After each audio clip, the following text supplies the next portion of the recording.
Diu que hi havia un home noble que tenia una única filla. Era molt bonica. Es deia Blanca.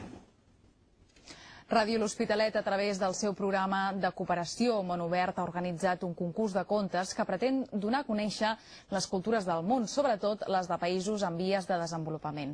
El concurs està dirigit a alumnes de primària i secundària de l'àrea metropolitana de Barcelona. Els guanyadors participaran al programa de Ràdio L'Hospitalet. La iniciativa compta amb el suport del Departament d'Educació.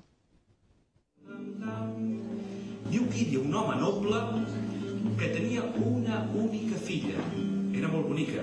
Es deia Blanca.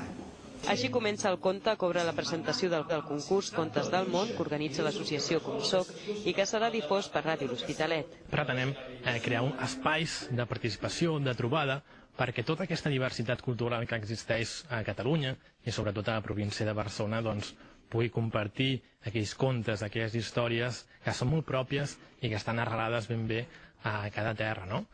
A més, mitjançant el concurs també es vol potenciar la cultura oral i recuperar la tradició del conte popular. Poden participar alumnes de primària i secundària de qualsevol centre educatiu de l'àrea de Barcelona. Els professors creuen que és una bona proposta que pot ajudar a la integració dels nouvinguts. Avui en dia els nanos veuen molta tele, juguen molt amb maquinetes, però la tradició d'explicar contes i d'escoltar contes s'està perdent.